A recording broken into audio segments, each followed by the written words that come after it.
BBC Nepali सेवाको साँझ पखबाट गनी अन्सारीको नमस्कार। आज कार्यक्रममा शासन गर्ने भए चुनाव मार्फत आउन प्रधानमन्त्री देउवाद्वारा पूर्व राजा ज्ञानेन्द्र शाहलाई चुनौती, एकजना राजनीति शास्त्री भन्छन्। कहिलेकाहीँ त्यो जुन भएको मनोविज्ञान हो त्यसको प्रतिक्रिया स्वरूप त्यस्तो भनेको हुन सक्छ। स्वास्थ्य कर्मीहरूले पाउने भनिएको जोखिम भत्ता कहिले पाउँछन्? दिन्छौँ भनेर मैले भनिसकेँ त। हामीले जुन बेलामा बोलेका थियौँ उनीहरूलाई दिन्छु भनेर हामी त्यो निकासाको लागि गरिरहेका छौँ, त्यो दिन्छौँ। साप्ताहिक नेपाल सन्दर्भमा स्वास्थ्य मन्त्री विरोध खतिवडा। कोभिड महामारी यता पहिलो पटक छठ घाटहरूमा फर्किएको रौनकबारे एक चर्चा र अन्तर्राष्ट्रिय प्रसङ्गमा कार्बन उत्सर्जन कटौती सम्बन्धी आफ्नो लक्ष्य दरिलो बनाउन राष्ट्रहरूलाई संयुक्त राष्ट्रसङ्घको आग्रह।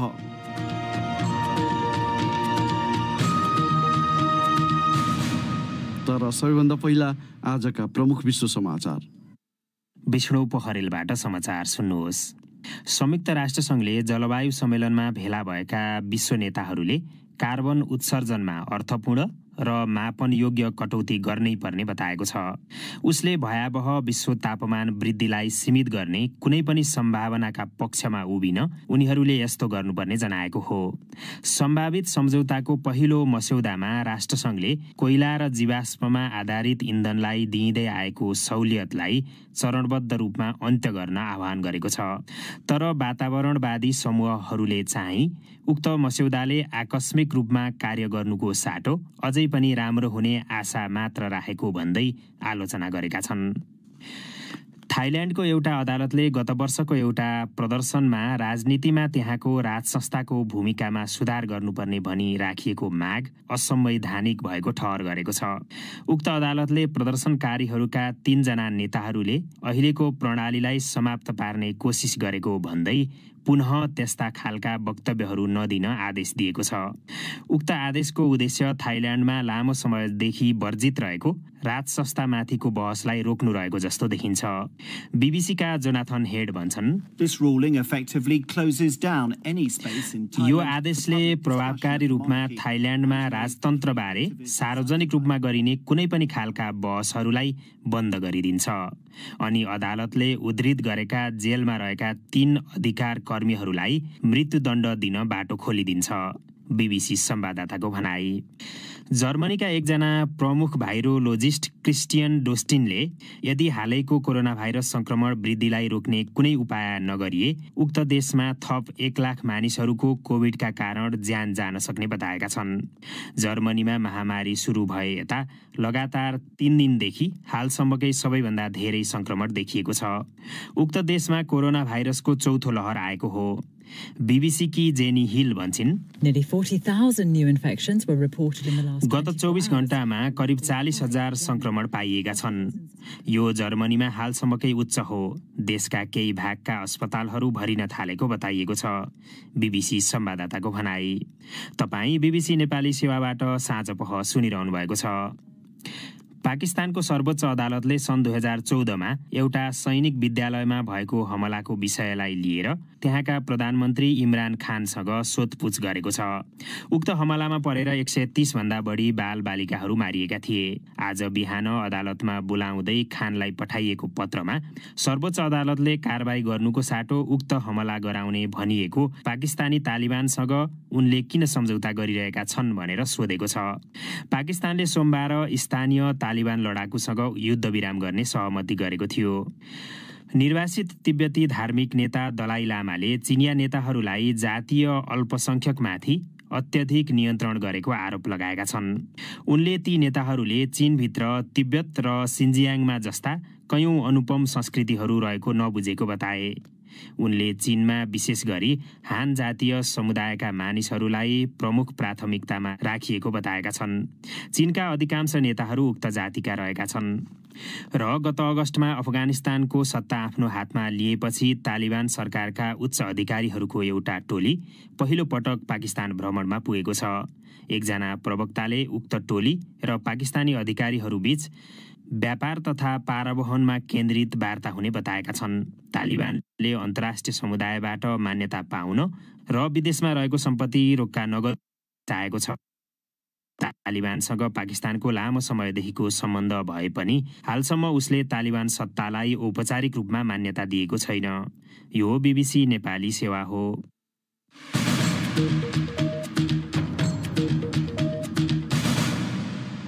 साँझपखमा पुनः स्वागत छ। प्रधानमन्त्री शेरबहादुर देउवाले पूर्व राजा ज्ञानेन्द्र शाहलाई शासन गर्ने मन भए चुनाव लडेर आउन चुनौती दिएका छन्। काङ्ग्रेस सभापति समेत रहेका देउवाले प्रजातन्त्र विरुद्ध षड्यन्त्र हुन सक्ने भन्दै त्यसप्रति सचेत हुनुपर्नेमा जोड समेत दिए। करिब 1 महिना अघि दशैंको शुभकामना दिने क्रममा पूर्व राजा ज्ञानेन्द्र शाहले नेपाल जस्तो देशमा प्रजातन्त्र बिनाको राज संस्था र राज संस्था बिनाको प्रजातन्त्र सान्दर्भिक हुन नसक्ने बताएका थिए। एक रिपोर्ट। काङ्ग्रेसका संस्थापक नेता दिवंगत गणेशमान सिंहको जन्म जयन्तीका अवसरमा काठमाडौँमा आज आयोजित कार्यक्रममा बोल्दै देउवाले तत्कालीन समयमा पूर्व राजा ज्ञानेन्द्रलाई प्रजातन्त्र बाहेक सबै कुरा सुम्पन तयार रहेको बताए पनि आफूलाई थुनिएको स्मरण गरे। ज्ञानेन्द्र शाहकै कदमका कारण मानिसहरू सडकमा निस्केको र गणतन्त्र आएको जिकिर गर्दै प्रधानमन्त्री देउवाले भने, जनता पनि आए, अन्तर्राष्ट्रिय डेमोक्रेसी आएको छ, यो चाहिँ गणतन्त्र आएको छ, संविधान बनेको छ, यसलाई चाहिँ खिलाफमा माथि लाग्न सक्छन्, षड्यन्त्र हुन सक्दछन्, अनेक कुरा गर्न सक्दछन्। त्यसै कारण चाहिँ के छ भनेदेखिलाई अगाडि परे भइहाल्यो के छ। त्यस कारण चाहिँ हामीले यो यसलाई चाहिँ ध्यान दिनुपर्दछ। मैले भनिसकेँ प्रजातन्त्र विकल्प प्रजातन्त्रै हो, अरू केही कुरा छैन। त्यसै कारण चाहिँ आफूले उनीहरू चुनाव लड्न भइहाल्यो नि, चुनाव लड्न लड्न सक्ने अनि प्रजातन्त्र खिलाफ भएर हुन्छ, प्रजातन्त्र लड्ने हुन्छ नि, कसले रोकेको छ। गत असोज अन्तिम सातातिर दशैंको शुभकामना दिँदै पूर्व राजा ज्ञानेन्द्र शाहले भनेका थिए, देशको तत्कालीन परिस्थितिले हामीलाई बेग्लै जिम्मेवारी ग्रहण गर्न बाध्य तुल्याए पनि प्रजातन्त्र बिनाको राज संस्था र राज संस्था बिनाको प्रजातन्त्र हाम्रो जस्तो मुलुकमा सान्दर्भिक हुन सक्दैन भन्ने आबोध हामीले गरेका छौँ। बेला बखत आउने पूर्व राजा ज्ञानेन्द्र शाहका राजनीतिक अभिव्यक्तिप्रति दलका शीर्षस्थ नेताहरूले प्रतिक्रिया जनाउने गरेका छन्। त्यसबारे राजनीति शास्त्री कृष्ण पोखरेल भन्छन्, परिवर्तनलाई संस्थागत गरियो, इन्स्टिट्युसनहरू त बिल्ड गरियो, त्यो इन्स्टिट्युसनहरूबाट जे डेलिभरी हुनुपर्ने हो त्यो डेलिभरीमा चुकेको छ क्या नेपालको राजनीतिक नेतृत्व। त्यो चुकेको कारणले त्यो कहीँ न कहीँ त्यो एउटा भएको मनोविज्ञान अहिले त छ पनि, राजा देश बचाऊ भन्ने छन्, यताउति भन्नेहरू छन्। त्यसले गर्दाखेरि त्यो कहीँ न कहीँ त्यो जुन भएको मनोविज्ञान हो त्यसको प्रतिक्रिया स्वरूप त्यस्तो भनेको हुन सक्छ जस्तो मलाई लाग्छ। राज संस्थाका कतिपय समर्थकहरू पनि दलहरूले जनअपेक्षा अनुसार काम गर्न नसकेर असुरक्षित महसुस गर्ने गरेको दावी गर्छन्। अर्को विषय, छठ पर्वको मुख्य दिन आज साँझ व्रतालुहरूले अस्ताउँदो सूर्यलाई अर्घ दिएका छन्। कोरोना भाइरस महामारी यता पहिलो पटक विगतमा जस्तै यसपालि छठ घाटहरूमा रौनक देखिएको हाम्रा संवाददाताहरूले बताएका छन्।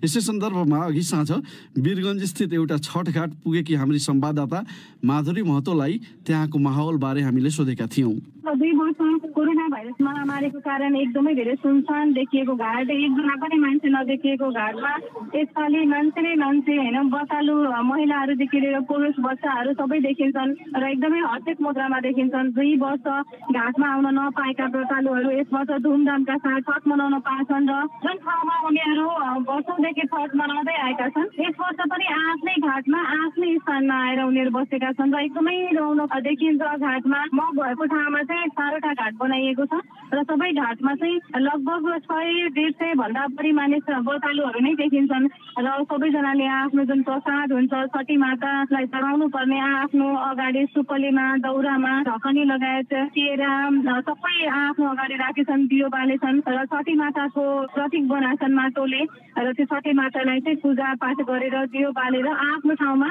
अब छठी माता र सूर्य भगवानलाई जोडिएर चाहिँ गीत गाउने सरसरमा छन् गणेशजी। यसपालि 2 वर्षपछि यसरी प्रत्यक्ष रूपमा घाटमा आएर छठ मनाउन पाउँदा श्रद्धालुहरू के भन्छन्, के छ प्रतिक्रिया उनीहरूको?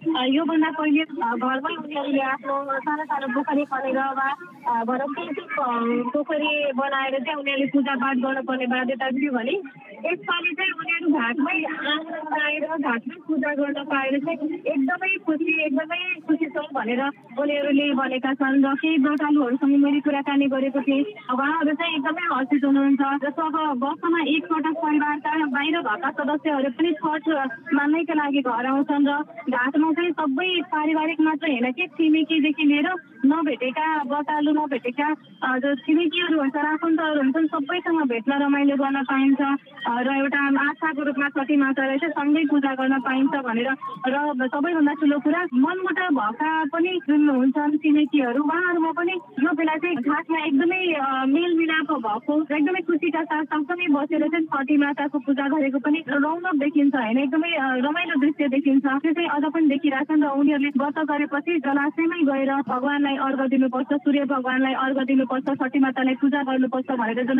मान्यता थियो, यसपालि चाहिँ उनीहरूले फेरि पनि मनाउन पाउँदा धेरै खुसी भएको छन् भन्दैछन् उनीहरूले। तपाईँले भने जस्तै 2 वर्षपछि घाटमा आएर पूजा आजा गर्न पाउँदा एकदम खुसी छन्।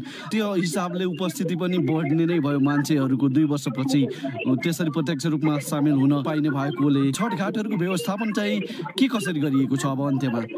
हजुर, हाम्रो चाहिँ बेलासरी कार्यालय परिसरभित्र चाहिँ घाट पर्ने भएर यहाँ चाहिँ एकदमै धेरै सुरक्षा भइ नै हाल्यो। जस्तो अब दूरी कायम गरेर अलिकति भनौँ सम्भव नभएको स्थिति चाहिँ देखिन्छ होइन, दूरी कायम गर्ने चाहिँ एकदमै प्रयास गर्दा गर्दै पनि अब सँगसँगै बस्नुपर्ने र ठाउँ कम तर मानिस धेरै भएको कारण चाहिँ सँगसँगै बस्नुपर्ने अवस्था चाहिँ देखिन्छ यहाँ घाटमा। तर पनि उनीहरूले चाहिँ आफ्नै परिवारका सदस्यले र आफ्नै परिवारको सदस्यसँगै बसेर चाहिँ मनाइरहेछन् र यो कारणले चाहिँ दूरी पनि कायम गरेको उनीहरूलाई चाहिँ महसुस भएको छ। र यो सँगसँगै पटाखाजन्य पटाखाहरू जे जति छन् त्यो चाहिँ प्रयोग गर्न नपाइने पहिलादेखिको जुन नियम थियो, यसपालि पनि त्यो नियम चाहिँ पालना भएको छ। भर्खरै केही बेर अगाडि पटाखा केही विद्यार्थीहरूले केही व्रतालुहरूले चाहिँ लिएर आउनु भएको थियो, थरीले चाहिँ लिएर गएको अवस्था छ। छठ पूजा बारे वीरगञ्ज स्थित हाम्री संवाददाता माधुरी महतो। भोलि बिहान उदाउँदो सूर्यलाई अर्घ दिएसँगै यसपालिको छठ पर्व विधिवत सम्पन्न हुनेछ। अब सुनौ तपाईहरूबाटै प्राप्त प्रतिक्रिया। साथीहरू सृजना श्रेष्ठ र रमा पराजुलीबाट। जलवायु परिवर्तनका कारण नेपालले पनि अतिवृष्टि, बाढी, अस्वाभाविक रूपमा ठूलो संख्यामा पहिरो लगायतका समस्या बेहोर्नु परिरहेको वैज्ञानिकहरू बताउँछन्।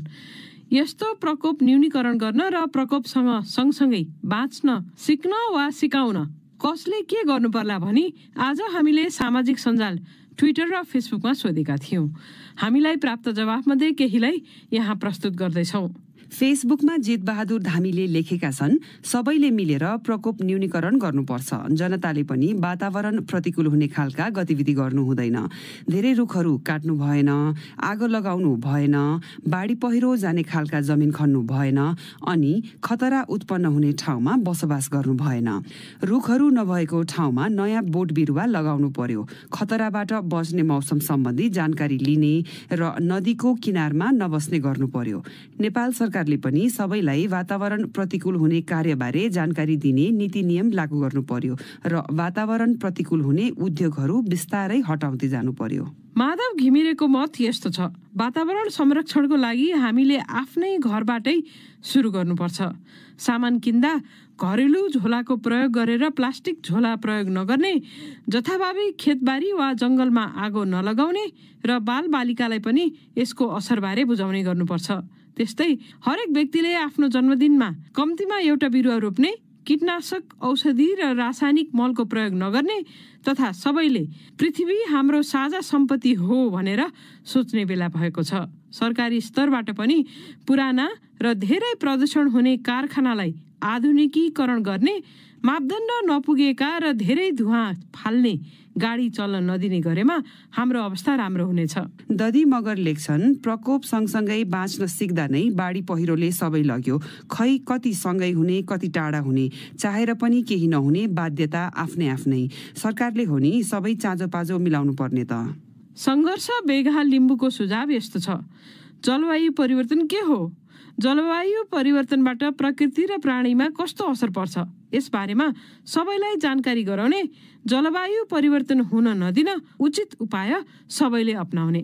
ट्विटरमा विशाल रेग्मीले लेखेका छन्, ठूला देशहरूले अत्याधुनिक आणविक हात हतियार निर्माण बन्द गर्नुपर्छ। नेपालमा स्थानीय सरकारले अव्यवस्थित हुने शहरीकरण र औद्योगिकरण नियन्त्रण गर्नुपर्छ। गरिबी र बेरोजगारीका कारण हुने वन विनाशलाई रोक्नुपर्छ।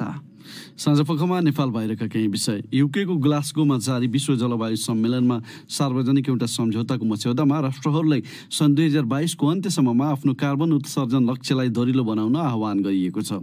घातक विश्व तापमान वृद्धिका कारण पर्ने असरहरूसँग जुझ्नका लागि खतरामा परेका देशहरूमध्ये थप धेरै सहयोग पाउने पर्ने पनि उक्त मस्यौदामा उल्लेख गरिएको छ।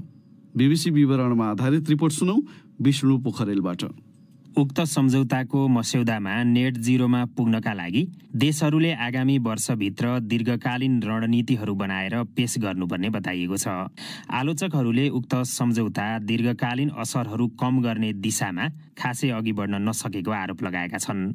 यद्यपि कतिपयले चाहिँ सम्झौताको मस्यौदाले विश्व तापमान वृद्धिलाई 1.5 डिग्री सेल्सियसमा सीमित गर्ने लक्ष्यलाई केन्द्रित गरेको भन्दै प्रशंसा गरेका छन्। उक्त सम्मेलनको अध्यक्षता गर्नेका तर्फबाट सार्वजनिक गरिएको मस्यौदालाई त्यहाँ उपस्थित देशहरूले सहमति दिनुपर्ने हुन्छ। वैज्ञानिकहरूले विश्व तापमान वृद्धिलाई 1.5 डिग्री सेल्सियसमा सीमित राख्नका निम्ति सन् 2030 भित्र विश्वव्यापी उत्सर्जनलाई 45% र यो शताब्दीको मध्यसम्ममा त्यसलाई शून्यमा झार्नुपर्ने बताउँदै आएका छन्। नोबेल पुरस्कार विजेता मलाला युसुफजाईले युकेको बर्मिङहममा आफ्ना प्रेमीसँग एक इस्लामिक समारोहबीच विवाह गरेकी छन्। उनी र असर मलिक निकाहमा सहभागी भएका थिए। Malik Pakistan cricket board PCB को नेशनल हाई पर्फर्मेन्स सेन्टरका प्रबन्धक हुन्। BBC विवरणमा आधारित रिपोर्ट सुनौ सृजना श्रेष्ठबाट। सन् 2012मा तालिबानको गोली हमलामा परेपछि पाकिस्तानी महिला अधिकारवादी मलालाले इङ्ल्यान्डको वेस्ट मिडल्यान्ड्स क्षेत्रमा शरण पाएकी थिइन्। हिजो मंगलबार उनले एउटा ट्विट गर्दै असेर र आफू जीवनभरका लागि दम्पति भएको बताएकी थिइन्। उनले लेखेकी थिइन्, अगाडिको यात्राका लागि एकसाथ अघि बढ्न हामी निकै उत्साहित छौं। 24 वर्षीय मलाला 15 वर्षकी हुँदा पाकिस्तानमा तालिबानको हमलामा परेकी थिइन्, जहाँ उनले किशोरीहरूको पढ्न पाउने अधिकार बारे बोलेकी थिइन्। उत्तर पश्चिम स्वात उपत्यकामा लडाकुहरूले उनी चढेको स्कुल बसमा हमला गर्दा मलाला सहित उनका अन्य 2 साथीहरू घाइते भएका थिए। झण्डै ज्यान गुमाएको उक्त घटनापछि उनी र उनको परिवार बर्मिङहममा सर्यो, जसलाई उनले पछि आफ्नो दोस्रो घर भनिन्। 17 वर्षमा उनी नोबेल पुरस्कार पाउने सबैभन्दा कम उमेरकी व्यक्ति बनिन्। पछि उनी अध्ययनका लागि अक्सफोर्ड विश्वविद्यालय गइन् र एकजना अग्रणी मानव अधिकार कर्मी बनिन्। मलालाले यसअघि विवाहका विषयमा दुविधाहरू व्यक्त गरेको पाइएको थियो। भोग पत्रिकालाई गत जुलाईमा दिएको अन्तर्वार्तामा मलालाले भनेकी थिइन्, म अझै बुझ्दिन मानिसहरूलाई किन विवाह गर्न पर्छ भनेर। यदि तपाईँ कसैलाई आफ्नो जीवनमा चाहनुहुन्छ भने किन विवाह पत्रमा हस्ताक्षर गर्नु पर्यो? जोडी मिलेर मात्रै किन बस्न नसकिने? उनको विवाहको खबरलाई 10,000 प्रशंसकले अनलाइनमा मन पराएका छन् र हजारौंले उक्त जोडीलाई शुभेच्छा पठाएका छन्। मलालाले आफू क्रिकेटको प्रशंसक भएको कैयौं अन्तर्वार्ताहरूमा बताएकी थिइन्। आज बुधबार, अब प्रस्तुत छ साप्ताहिक नेपाल सन्दर्भ।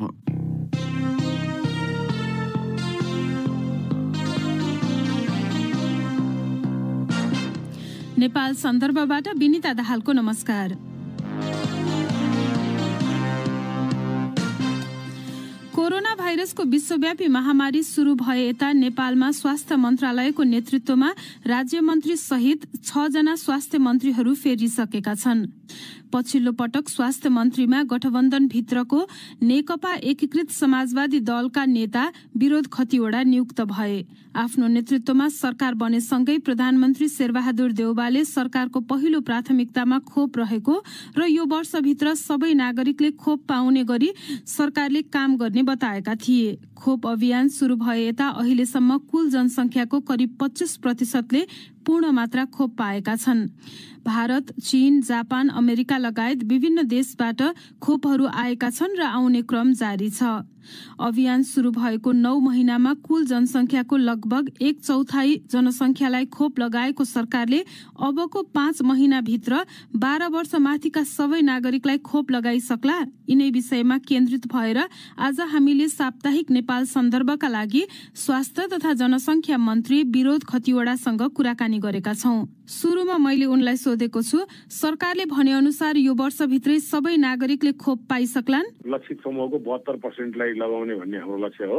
किन भन्दा केही पर्सेन्ट चाहिने गाउँमै बस्ने नआउने चाहिँ परे घर घरमै जानुपर्ने त्यो अभियान हामी अर्को चरणमा सुरु गर्छौं। हामीले जे लक्ष्य राखेका थियौं त्यसलाई अहिले पूरा गर्ने नै हामीले केही खोप लगाइसकेका छौं भने केही खोप हामीले पाइपलाइनमा बुक गरिसकेका छौं।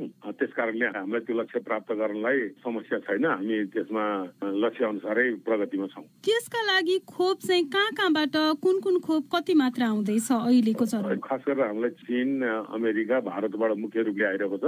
सबै मुलुकलाई चाहिँ 20% दिने भनेर चाहिँ नि कोभ्याक्सले घोषणा गरेको थियो। त्यो अनुसार चाहिँ जापानबाट पनि आएको छ। त्यस्तै गरी चाहिँ अब भुटानले पनि अब 1 लाख पठाएको थियो। मालदिव समेत पनि पठाएको थियो। हो, त्यो पठाएको कुरा भयो। अब आउने चाहिँ जस्तो मैले भने त्यही योभन्दा अगाडि आएका पनि चीन, भारत र उसबाट अमेरिकाबाट आएका हुन्।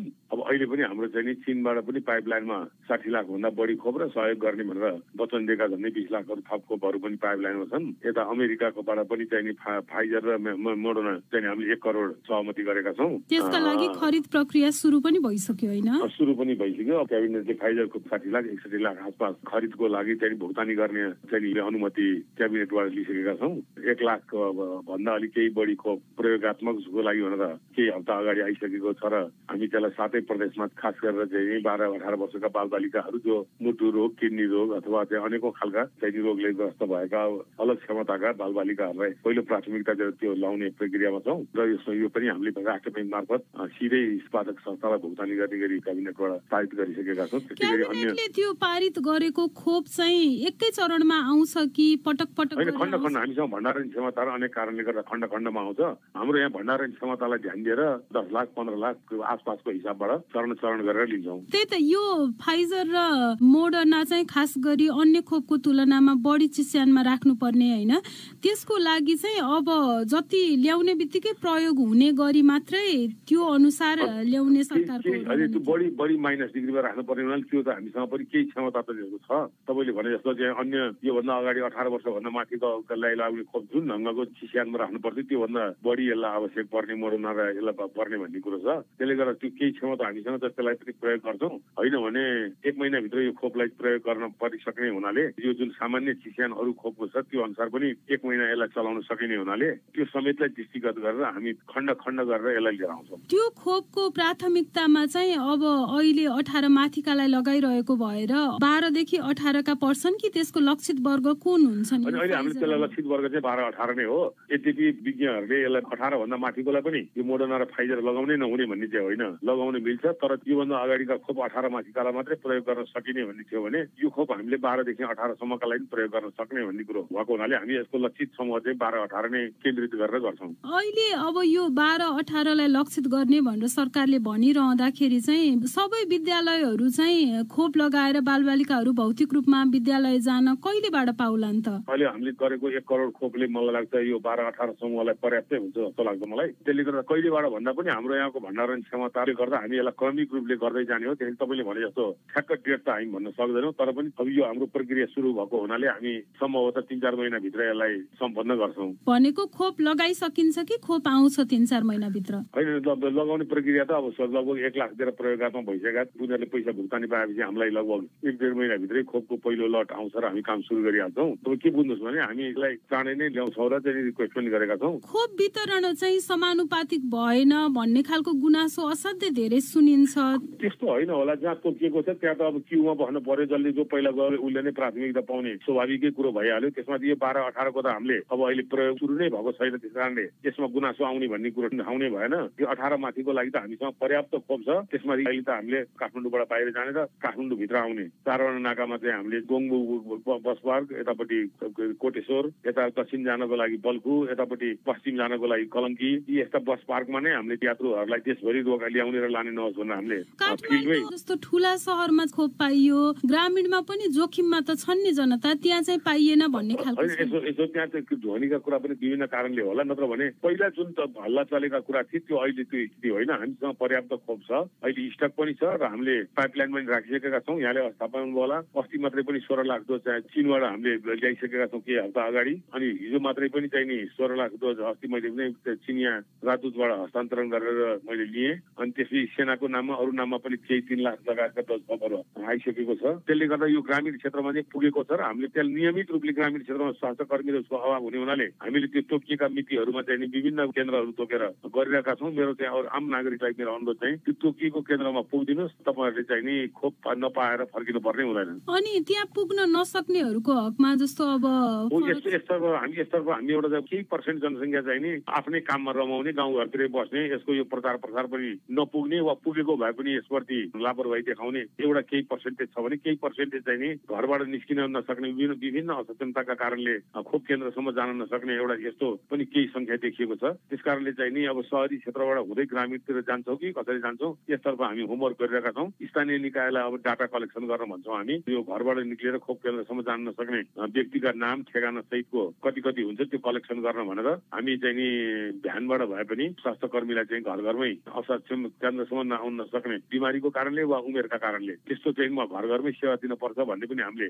यो पनि आफ्नो छलफल अगाडि बढाएका छौँ। कुन ढङ्गबाट सहज र सरल हुन्छ नआएका अथवा चाहिँ सूचना पाएर पनि नआएका वा चाहिँ नि सूचनाबाट पनि वञ्चित भएका त्यस्तो स्थितिका मान्छेहरूको विषयमा पनि हामीले सोचिरहेका छौँ। पहिलो मात्रा नै खोप लगाउन नपाउनेको कुरा पनि त्यत्तिकै छ। सँगै अब कतिपय देशले चाहिँ अब बुस्टर डोज लगाउने भन्ने कुरा छ भनेपछि त्यो तर्फ चाहिँ अब हाम्रो त यो पूर्ण मात्रा खोप लगाइसकेपछि फेरि बुस्टर अब यो 2 डोज सुरक्षित हो त्यसमा पनि अझ सुरक्षित हुने भन्ने पार्टको कुरो हो। यसमा नेपाल सरकारले ठ्याक्कै अहिले सोचिसकेको छैन। किन भन्दा यो सोखभित्रको अझ थप सुरक्षित हुन भन्ने पार्ट हो भने यसलाई निजी क्षेत्रलाई छोडिदिएर इच्छुक मान्छेहरूले ल्याउन जाने थप सुरक्षित हुन त्यो अलग पार्टको कुरो हो। होइन विश्वव्यापी नै यो महामारी त्यस्तो चरण भन्ने जुन हल्ला छ त्यस्तो गरी चलेर चाहिँ यो बुस्टर अनिवार्य स्थिति सिर्जना भयो भने नेपाल सरकारले यस विषयमा पनि निर्णय गरेर जसरी अहिले हामीले पहिलो र दोस्रो डोज चाहिँ नागरिकलाई चाहिँ सरकारले जिम्मा दिएको छ हामी त्यसै गरी लिन्छौँ। होइन यो चाहिँ नि थप सुरक्षित हुनको लागि चाहिँ नि एक किसिमको चाहिँ नि अनिवार्य नभइकन हो भने त्यसलाई चाहिँ नि हामी इच्छुक मान्छेले लाउन इच्छा गर्दाखेरि ल्याउनेगरी निजी क्षेत्रलाई पनि छोड्न सक्छौँ। यस विषयमा हामी खास निष्कर्षमा पुगिसकेका छैनौँ। स्वास्थ्य मन्त्रीज्यू यो बीचमा चाहिँ जस्तो अहोरात्र खट्ने स्वास्थ्य कर्मीहरूलाई चाहिँ जुन सरकारले 1 हप्ताभित्र दिन्छु भनेर यो सरकार गठन हुँदा प्रतिबद्धता पनि जनाएको थियो उनीहरूले अहिलेसम्म नपाएको भन्ने गुनासो छ त्यसबारे के भन्नुहुन्छ? मैले बुझेँ अब 2 वर्ष भयो कोभिडको त्यो कारणले गर्दा उद्योग धन्दा व्यवसाय भन्सार आयात निर्यात यस्ता कयौं चिजहरू प्रभावित भए। त्यसले गर्दा राज्यलाई उठ्न सक्ने राजस्वलाई स्वाभाविकले प्रभावित गर्यो अनि अतिरिक्त हाम्रो यो कोभिड खर्चमा पनि अरबौं रुपियाँ हाम्रो निकास गर्न पर्ने यता राज्यको आम्दानी चाहिँ राजस्व चाहिँ उठ्ने चाहिँ क्रम चाहिँ यो बिचमा स्वाभाविकै रूपले घट्यो। त्यसले गर्दा सरकार आफू बोलेको दायित्वबाट पर पन्छिँदैन। हामीले अर्थ मन्त्रालयसँग निकासको लागि प्रस्तावित गरेका छौँ। तर यो पालि त बजेट नै त्यसकै लागि भनेर छुट्याएको बजेट नै फ्रिज भयो। होइन हामीले त्यो अघिल्लो कोभिडको मारामारी भएको बेलामा चाहिँ त्यो चैतमा कोभिड भएपछि वैशाख असारको लागि हामीले जुन बोलेका थियौँ त्यो चिज चाहिँ नि हामी पूर्ति गर्छौँ अहिलेलाई हामीले भन्न सक्ने कुरो त्यो हो। त्योभन्दा बेगर त्यसरी हामीले बोलेका छैनौँ। एउटा त राष्ट्र सेवकको अथवा स्वास्थ्य कर्मीको त्यो कर्तव्यभित्रको कुरो पनि हो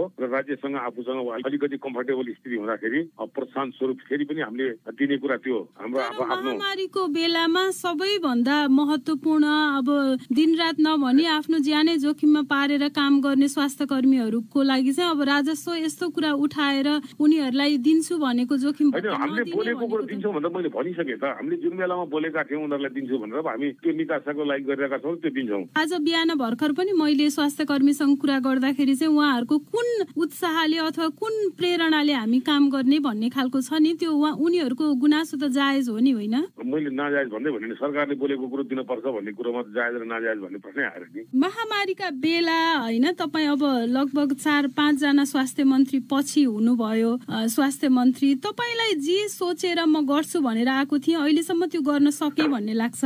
मैले जिम्मेवारी सम्हालेपछि जे जति काम भइरहेको मैले आफ्नो जानकारी लिएर त्यसलाई चाहिँ नि चुस्त दुरुस्त ढङ्गले अगाडि बढाउने खोपको अभाव हुन नदिने सम्भावित सेड्युल अनुसार बाहिर खोप आएन भने त्यसको वैकल्पिक उपाय के गर्ने र अहिलेसम्म भएका कति हुने कति हामीलाई चाहिने कति र फेरि आउँदो दिनमा अहिले पाइपलाइनमा भएका कहिले सिद्धिन्छ त्यो सिद्धियो भने त्यसपछि लगत्तैको लागि चाहिँ आपूर्ति कहाँबाट गर्ने यी सबै चिजहरूलाई मैले चाहिँ व्यवस्थापन गर्ने काममा बढी ध्यान दिएको छु र त्यो अनुसार मिलाएको छु। अघि तपाईँले प्रश्न गरे जस्तो चाहिँ तपाईँ स्वास्थ्य मन्त्रालय आएपछि एकदम सुविचारित ढङ्गले के गर्छु भनेर आउनु भएको थियो भन्ने कुरो होइन। स्वास्थ्य मन्त्रालयको जिम्मेवारी मलाई मन्त्रीमण्डल गठन हुने बेलामा मेरो जिम्मेवारीमा परेको हो। त्यो जिम्मेवारी र त्यो च्यालेन्जलाई मैले स्वीकार्छु भनेर मैले त्यही अनुसार काम अगाडि बढाइदिएको छु। उनी थिए स्वास्थ्य तथा जनसङ्ख्या मन्त्री विरोध खतिवडा। हवस् त नेपाल सन्दर्भ आजलाई यति नै। नेपाल सन्दर्भ प्रस्तुत गर्दै थिइन् साथै विनिता दाहाल।